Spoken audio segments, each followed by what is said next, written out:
There is a particular kind of silence that settles over a community when a child disappears. It is not the ordinary silence of a quiet afternoon or the peaceful hush of a neighborhood street at night. It is heavier than that. It is the silence of locked doors and pulled curtains, of parents calling their children inside before dark, of a fear so deep and so wordless that it lives in the chest rather than the mind. It is the silence of unanswered questions, of a name that gets spoken in hushed tones for years, and then decades, and then what feels like forever. It is the silence of a family waiting for a phone call that never comes. And it is the silence that had wrapped itself around the city of Bowling Green, Kentucky, for almost 30 years, ever since the afternoon of July 24th, 1996, when a 7-year-old girl named Morgan Jade Violi was torn from a parking lot in broad daylight and never came home alive. What makes Morgan's story almost impossible to comprehend, even now, even all these years later, is how brazen it was. This was not a child who vanished quietly into the night. This was not a case built on maybes and possibilities. This was an abduction that happened in the middle of the afternoon, in the presence of eyewitnesses, within sight of her own apartment. Her sisters were there. Other children were there. Neighbors were nearby. The sun was blazing overhead. And still, in a matter of seconds, in a few terrifying heartbeats, a man in a stolen maroon van reached out, grabbed a little girl, threw her inside, and drove away. And for nearly 3 decades, no one knew who he was. This is the story of Morgan Jade Violi. And this is Unsolved Chapters. Before we go any further, I need you to stop for just a moment and do something. If you believe that cold cases deserve attention, that children like Morgan deserve to have their stories told and retold until justice is finally served, then hit that subscribe button right now. Turn on your notifications. Drop a like on this video. Because the only reason you are here, and the only reason Morgan's name is being spoken today, is because people refuse to let stories like this disappear. Cases like Morgan's don't get solved in silence. They get solved because communities refuse to forget. And that community includes you. So subscribe, stay with me, and let's make sure that Morgan Jade Violi is never forgotten again. Morgan Jade Violi came into the world on November 3rd, 1988, in a city that she would never have the chance to outgrow. Bowling Green, Kentucky sits nestled into the rolling farmland of south-central Kentucky, roughly 110 miles south of Louisville and 65 miles north of Nashville. It is a city of roughly 50,000 people, a place where the university gives it a youthful pulse, where the surrounding countryside keeps it grounded, and where the rhythms of daily life feel familiar and steady in the way that small American cities often do. It was, and still is, the kind of place where people tend to know their neighbors' names, where kids spend their summers outside, moving freely between apartment complexes and sidewalks and parking lots, without any real sense that the world could reach in and hurt them. Morgan's world was that world. She was the youngest of 3 sisters. Her older half-sisters were named Heather and Nikki, and though the girls shared a complicated family structure, there was nothing complicated about the love between them. Their mother, Stacy, would later tell reporters about the little girl she raised, the girl who laughed easily and loudly, who danced without needing a reason, who sang whenever the mood struck her. Morgan was the baby of the family, and she played that role with a gleeful enthusiasm that belied her age. She was small, smaller than both of her older sisters, and she never let a single day pass without reminding them of that fact with a kind of mock indignation that made everyone around her smile. She was bigger than them, she would insist. Bigger in personality, bigger in presence, bigger in spirit. Her stepfather, Glenn Violi, had come into the girls' lives and raised all 3 of them as his own. The family wasn't wealthy. They weren't living in the most prosperous part of town, but they were together, and Morgan was loved. And in the summer of 1996, she was 7 years old and the world was still full of possibilities. She wanted to be a veterinarian when she grew up. She loved animals. She was the kind of child who would stop to look at every dog on the sidewalk, who would ask if she could pet them, who saw creatures of all kinds as worthy of attention and care. She had a big smile. She had an even bigger laugh. And she had her whole life ahead of her. None of that life would ever come. To understand the full weight of what happened on July 24th, 1996, you need to understand something about the context of that particular day, because the day had already been defined by loss before the afternoon arrived. That morning, Glenn and Stacy Violi's divorce had been finalized in Warren County Court. The family unit that Morgan had known was being legally dissolved on the very same day that something far more devastating would happen to it. Whether that timing was coincidence or something investigators looked at more carefully in the early days of the case, the point is this. July 24th, 1996, was already a day of endings for the Violi family. Nobody could have imagined how much darker the afternoon would become. The temperatures that day had pushed up into the 90s. It was the kind of deep, wet heat that settles over Kentucky in July and makes the air feel thick. Morgan had not been supposed to be outside that day. She was a 7-year-old in the middle of summer vacation in the Colony Apartments on SHYV Lane, a low-rise residential complex on the south side of Bowling Green. Were full of the noise and motion of kids who had nothing to do but exist in the heat and be children together. Her sisters were out there. Her friends were out there. And for a little girl who loved to be in the middle of things, the pull of that parking lot was irresistible. At some point around 12:30 in the afternoon, Morgan was in the parking lot with a young friend, a 6-year-old who had come outside with her. The two girls were playing near the apartment complex. Heather and Nikki were somewhere in the lot as well, going about the ordinary business of a summer afternoon, paying the kind of loose, peripheral attention to their little sister that older siblings pay when they're not officially babysitting but know vaguely where she is. That is when the van appeared. It was a 1978 Chevrolet van, maroon in color, older and unremarkable looking. The kind of vehicle that wouldn't necessarily make anyone look twice in a parking lot in 1996. The driver came in slowly. He passed Heather and Nikki as they moved through the lot. He looked at them. They looked at him. One of the sisters, Nikki, who was 10 years old at the time, was on her bicycle. The van rolled past her, the side door open, and the man inside waved at her. She waved back. She was a kid. He was an adult in a parking lot, doing what adults sometimes do, which is acknowledge the people they pass. It meant nothing to her in the moment. Why would it? She had no reason to be afraid. He kept moving. He circled the lot. Then he came around again. At approximately 12:30 that afternoon, the man behind the wheel of that maroon van made his move. He grabbed Morgan from the side of the parking lot and threw her into the passenger side of the vehicle. Her young friend ran, screaming, running between apartment buildings, desperate to get away, desperate to get help. Heather heard the scream, the kind of scream that doesn't sound like play, the kind of scream that cuts through heat and noise and makes every nerve in your body fire at once. She came around the corner and saw the van. She saw it pulling out of the lot. She saw the driver. She saw his face. She watched him drive away with her 7-year-old sister inside. The whole thing had taken seconds.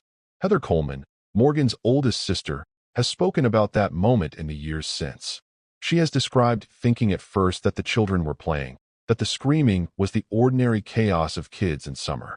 She has described the moment she understood what she was actually seeing. She has described the face of the man in that van, a face she has said was imprinted on her brain, a face that changed her, that changed all of them, that sat lodged inside her memory for decades alongside the not knowing.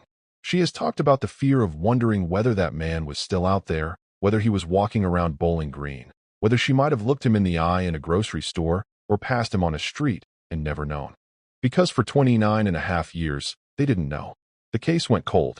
The man in the maroon van disappeared as completely as Morgan did, swallowed by the highways and the heat of that July afternoon. And the world moved on the way the world always does, even when the people left behind cannot. But we are getting ahead of ourselves. Because the story of what happened in the days and weeks and months immediately after Morgan's disappearance is one that deserves to be told fully, and one that contains within it the seeds of the justice that would eventually, finally, arrive. When Heather's scream brought people running, the Bowling Green Police Department was called immediately. Investigators arrived quickly. The word went out. A description was circulated. A white male in his 20s, collar-length sandy brown hair, slender but with defined muscles, a sharp and distinctive nose, a thin face. A man who had waved at a 10-year-old girl before stealing her sister.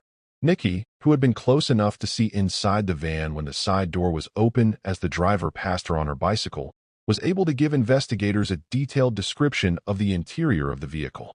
The witnesses were thorough, and they were certain. They had seen his face. They had watched him circle that parking lot like he was looking for something. Like he was looking for someone. The FBI was brought in. A composite sketch was created from the descriptions given by the eyewitnesses, and it was circulated widely throughout the region. Law enforcement in Kentucky and Tennessee and beyond were alerted. The story of Morgan Jade Violi went out over the news wires and into television broadcasts and onto the screens and pages of people throughout the country. Tips started coming in. The investigation was massive from the beginning. because this was a brazen daytime abduction of a child with multiple witnesses, and the urgency of finding her was felt by every agency that touched the case.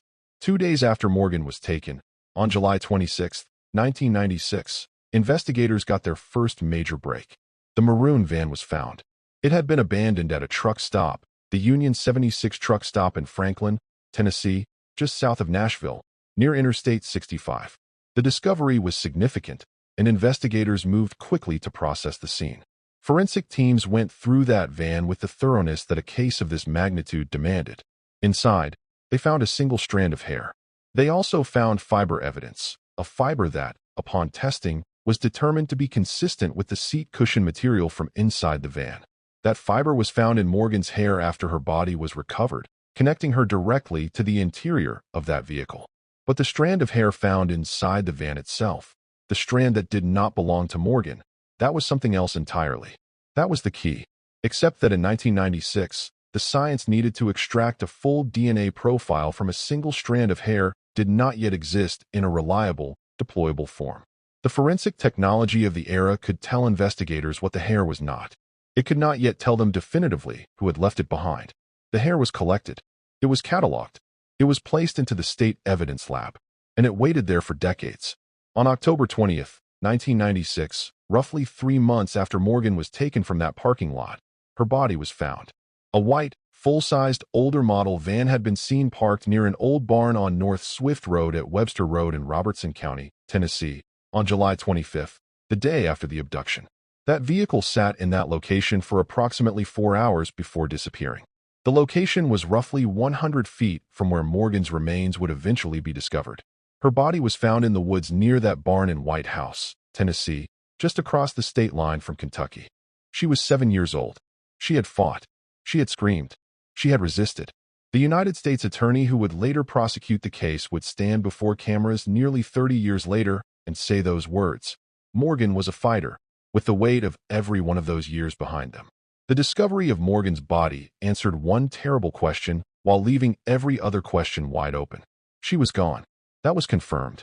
But who had taken her, and why, and whether that person was ever going to face any consequence at all, those questions remained. They would remain for a very long time. In the weeks and months that followed, investigators pursued every lead that came to them. Glenn Violi, Morgan's stepfather, was looked at closely in the early stages of the investigation, as the people closest to a missing or murdered child almost always are. He was ultimately cleared. The focus remained on finding the driver of the maroon van, the man with the sandy brown hair and the sharp nose who had waved at a 10-year-old girl before stealing her sister. A second vehicle was also of interest. A white, full-sized older model van with a distinctive glass louvered window on the side, described variously as resembling a slatted trailer door-type window, had been seen in the area near where Morgan's remains were eventually found. That second van was potentially significant, and investigators sought information about it for years. But no clear connection to a suspect was ever made. The years passed. The case went cold in the way that cases go cold. Not because anyone stopped caring, but because the evidence had been exhausted and the technology available hadn't yet caught up with what investigators knew was sitting in that evidence lab. The fiber found in Morgan's hair pointed to the van. The van had been stolen. A strand of hair found in the van potentially identified whoever had been driving it. But without the ability to extract a viable DNA profile from that hair, the chain could not be completed. In September of 2020, more than 2 decades after the abduction, the FBI took the extraordinary step of publicly releasing information about 2 vans connected to the case, the maroon 1978 Chevrolet van and the white van, and seeking tips from the public. They were still looking. The case had never been officially closed. The FBI's Louisville field office continued to carry Morgan's name on their wanted poster. The composite sketch of the suspect was still out there.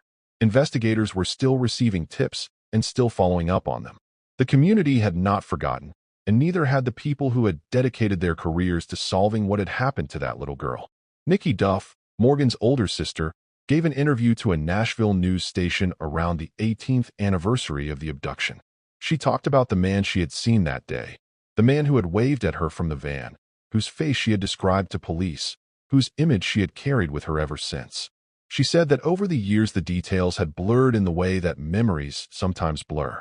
She said she was afraid she might have looked that person in the eye since then. afraid he might have been somewhere in her life, and she hadn't known it.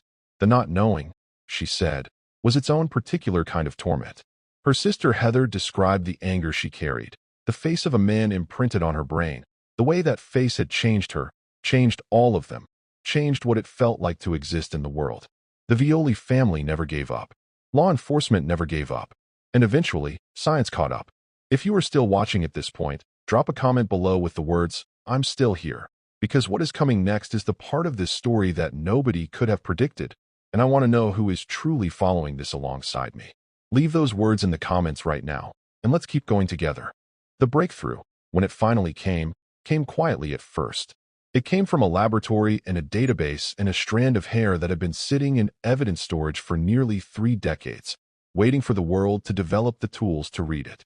For years, forensic scientists had been developing and refining a technique called touch DNA analysis and advanced mitochondrial and nuclear DNA extraction from hair samples, including hair samples that lack the root, which is often the case with shed hairs found at crime scenes. The science evolved slowly and then, in the way that technology sometimes moves, all at once. New methods of DNA extraction, new sensitivity in testing equipment, new capabilities for building profiles from trace amounts of genetic material. All of these advances, developed over years of forensic research and refinement, began to make the previously impossible possible. And then there was CODIS. The Combined DNA Index System is the FBI's national database of DNA profiles, a tool that allows investigators to run a DNA profile developed from crime scene evidence against a vast library of profiles collected from convicted offenders and other sources across the country. If the DNA profile extracted from a piece of evidence matches a profile already in the database, the system flags it. An unknown can become a known. A cold case can crack open. Investigators working on Morgan's case were able, through these advancements in forensic technology, to extract a viable DNA profile from the strand of hair found inside the abandoned maroon van in Franklin, Tennessee, back in 1996. The profile that came back from the lab was fed into CODIS, and CODIS returned a match. The name that came back was Robert Scott Froberg. The name meant nothing to most people in Bowling Green when it was announced in February of 2026. It was not a name that had featured in any of the decades of speculation about Morgan's case. It was not a name from the community. It was not a neighbor or a family friend or someone who had appeared in any prior investigation. It was the name of a man who had been in prison in the state of Alabama since late 1996, serving time for robbery and for escape from custody. A man who, by the time investigators came to speak to him in early 2026, was 61 years old, frail, and sitting in a prison that was a very long way from a parking lot in Bowling Green, Kentucky. But the DNA was clear. The hair in that van was his. And once investigators had a name, they could build the full picture of who Robert Scott Froberg was and what his movements had been in the weeks and months surrounding July 24, 1996. And what that picture revealed was a story that was, in its own horrifying way, almost unbelievable in the sheer accumulation of failures and near misses that had allowed a dangerous man to be on the loose at precisely the wrong time, in precisely the wrong place.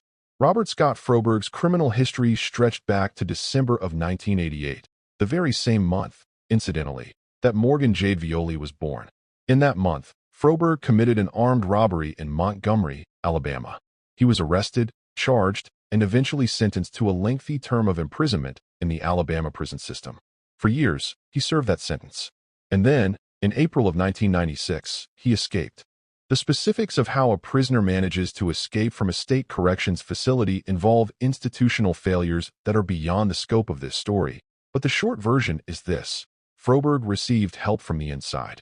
A nurse working in the Alabama prison system, a man who is now deceased, assisted Froberg in escaping from custody. Froberg walked out of that prison in April of 1996, and he headed north. He traveled to Pennsylvania. And in Pennsylvania, in May of 1996, something happened that should have, by any reasonable measure, resulted in Froberg's capture, his return to custody, and the prevention of everything that followed. Froberg climbed into a treehouse and tried to talk to his 7-year-old boy. The child ran home. He told his parents. His parents called the police. Officers responded, and despite Froberg's attempt to flee, he was caught.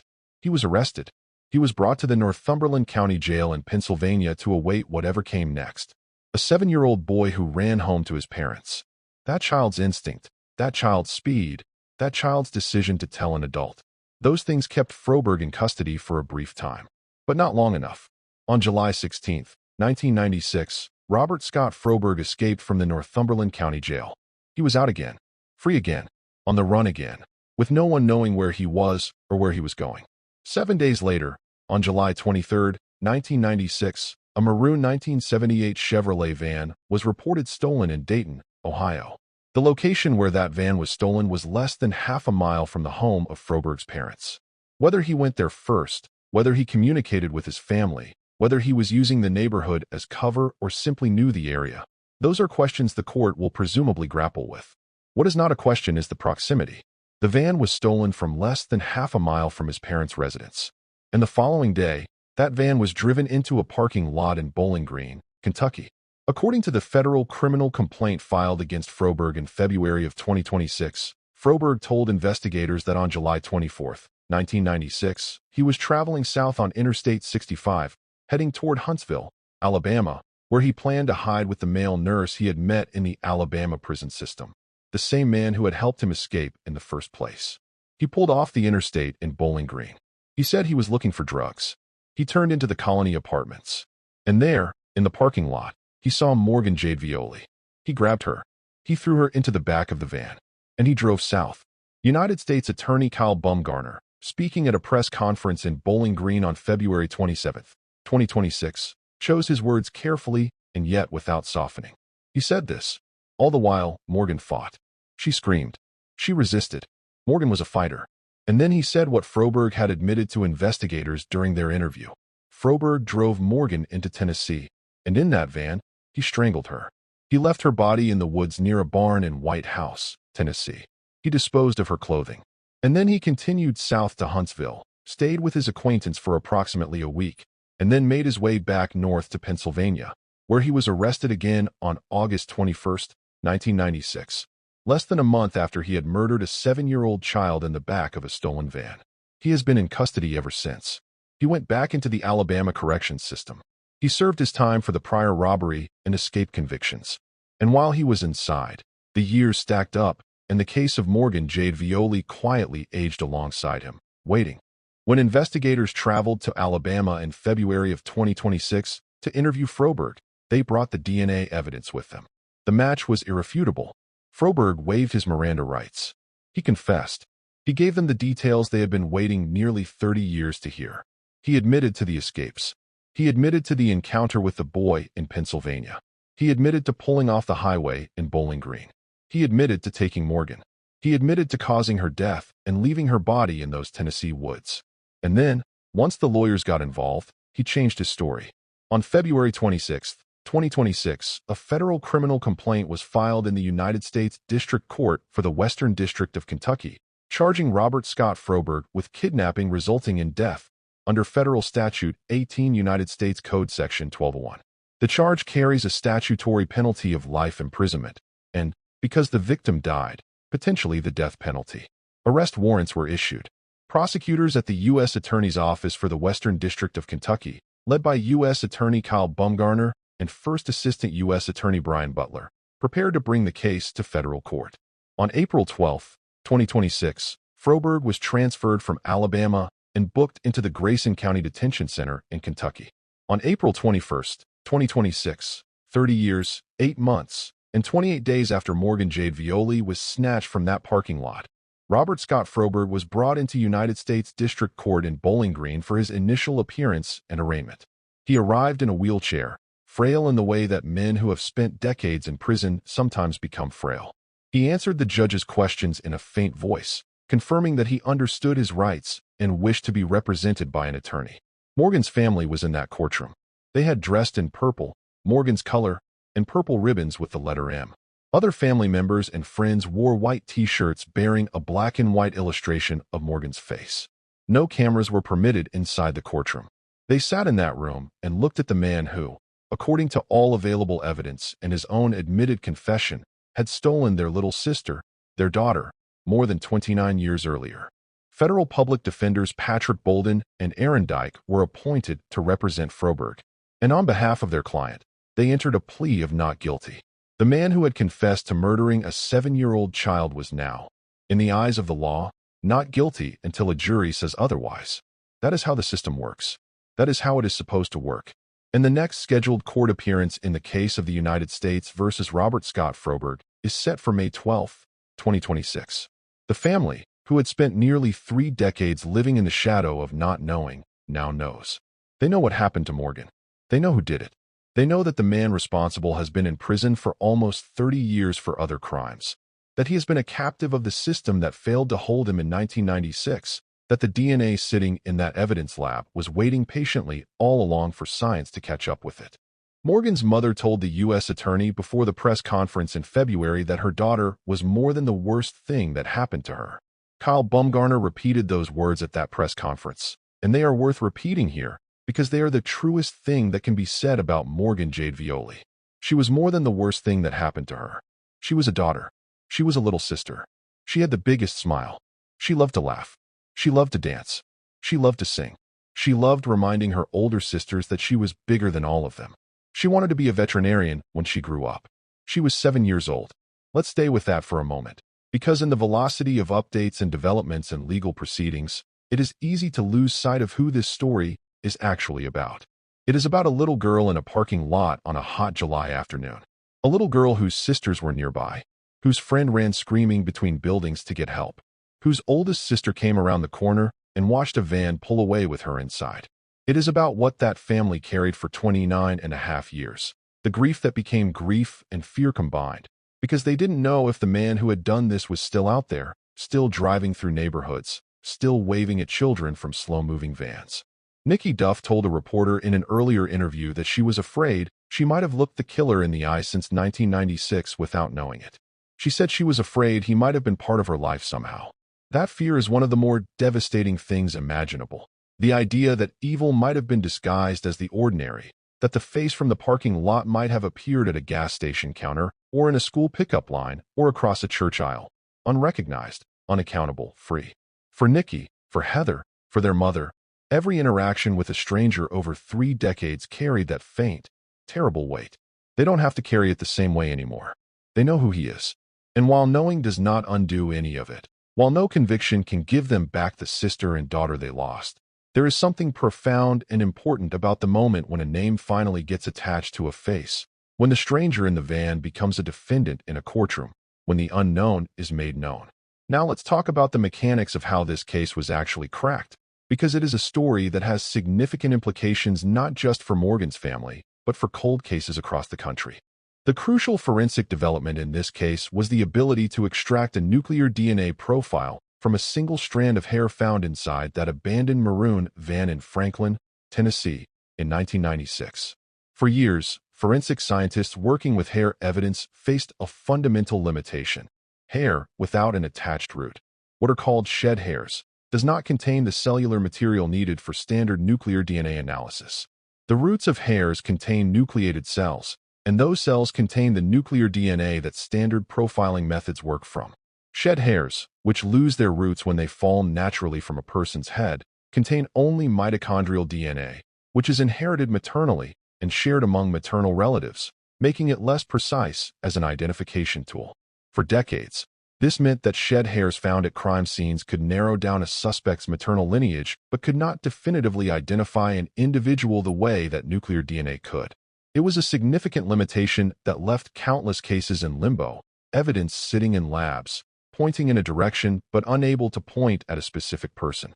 The science that changed this was a technique involving next-generation sequencing and the analysis of mitochondrial, and in some cases nuclear DNA from the shaft of the hair itself.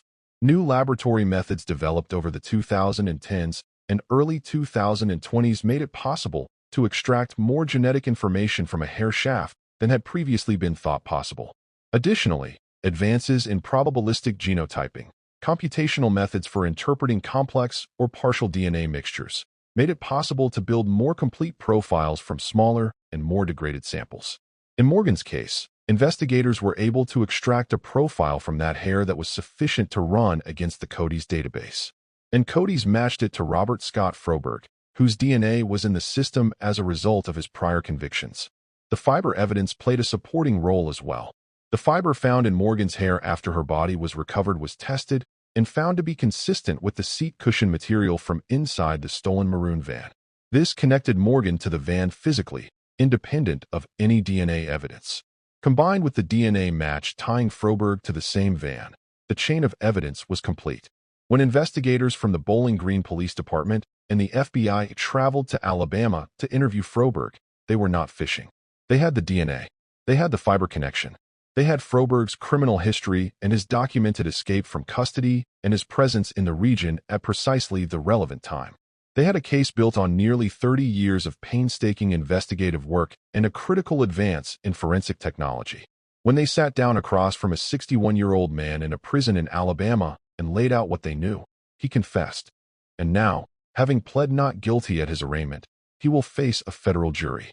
The prosecution will present the DNA evidence, the fiber evidence, the timeline of his escapes, the stolen van, and the confession he gave before his lawyers advised him to change course.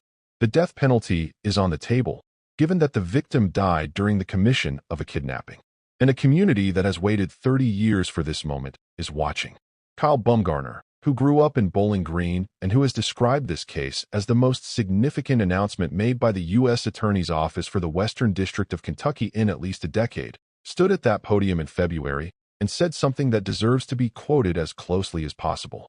He said that for years, the Bowling Green community had feared that Morgan's abductor was living silently among them, that one of their kids could be next. He said that fear had changed the community. He said the community remembered when Morgan was abducted, remembered the outpouring of support, remembered the fear that made parents call their children inside. And he said that today, the day of the announcement, was not about Froberg. Today was about Morgan Violi. Today is for you, Morgan. Those words landed with the weight of 3 decades of waiting behind them. In a community that had grown up with this case, that had been shaped by it, that had measured its own childhood freedoms against it, that had thought of Morgan Jade Violi every time a child went missing and every time a suspicious vehicle appeared on the news. Those words were the thing people had been waiting to hear since the summer of 1996. The supervisory special agent from the FBI's Louisville field office, William Kurtz, also spoke at the press conference, expressing condolences to Morgan's family and gratitude to the investigators who had kept this case alive across 3 decades and multiple generations of law enforcement personnel. Cases like Morgan's do not stay active because of a single detective's dedication, though individual dedication certainly matters. They stay active because institutions commit to them, because evidence is preserved properly, because new technology is applied to old samples, and because families never stop demanding that the people responsible for finding answers never stop looking. The Violi family never stopped. Morgan's mother never stopped. Heather never stopped. Nikki never stopped. And now, sitting in a courtroom in Bowling Green wearing purple ribbons with the letter M, they watched the man who killed their daughter and sister be told by a federal judge that he faced life in prison or death. There will be more court dates. There will be a trial, assuming Froberg continues to plead not guilty, though the defense's options are constrained by the existence of a DNA match and a prior confession, and how any defense attorney navigates that terrain remains to be seen. The next hearing is scheduled for May 12, 2026. There will be motions and counter-motions and the slow grind of the federal legal process, which moves at its own pace regardless of how long a family has already been waiting. There is something else worth saying here, and it has to do with the nature of cold cases more broadly and what Morgan's story tells us about them. There is a tendency, when a case goes unsolved for years, to assume that the evidence is simply gone. That time has erased whatever the crime left behind, that the trail has gone too cold to follow. Morgan's case is proof that this assumption is wrong. The evidence was there the whole time. The fiber was in the hair. The hair was in the van. The van had been processed, and the sample had been collected, and it had been sitting, waiting, for nearly 30 years. What changed was not the evidence. What changed was the science. This is an enormously important point for law enforcement agencies across the country that have cold case evidence sitting in storage facilities right now.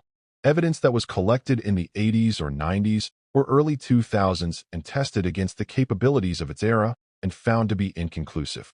That evidence should be retested. The forensic landscape has changed dramatically and continues to change. What could not be read in 1996 could be read in 2026. What cannot be read today may be readable in another decade.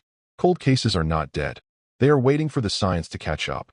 And Morgan's case is the proof. It is also proof of something else, something that matters to families who are living in the particular purgatory of not knowing. The not knowing is its own kind of violence. It is a wound that does not close, a question that sits in the body rather than the mind, a presence in every room and every silence. Nikki Duff spent decades not knowing whether the man who killed her sister had been standing next to her in a grocery store. Heather Coleman spent decades with a face imprinted on her brain and no name to go with it. Their mother spent decades unable to fully grieve, because grief requires an ending, and this story had no ending yet. Now it does, or it is beginning to. The ending is not complete. That will come only when a verdict is delivered and a sentence is handed down and the legal process has run its course. But the shape of the ending is visible. The silence has been broken. The name has been spoken. The man is in a courtroom in Bowling Green, Kentucky, and the family of Morgan Jade Violi is sitting in that courtroom watching. One of the most powerful things that Kyle Baumgartner said at that press conference in February was that Morgan's family never gave up on her, and neither did the community, and neither did law enforcement. That is a statement that could sound like bureaucratic comfort, the kind of thing officials say at press conferences to make the work of their agencies sound heroic. But in this case, it was simply true. The FBI kept Morgan's case on their wanted page. Investigators continued to work new leads as technology developed. The community continued to provide tips across 3 decades. A tip line was active. The case was worked.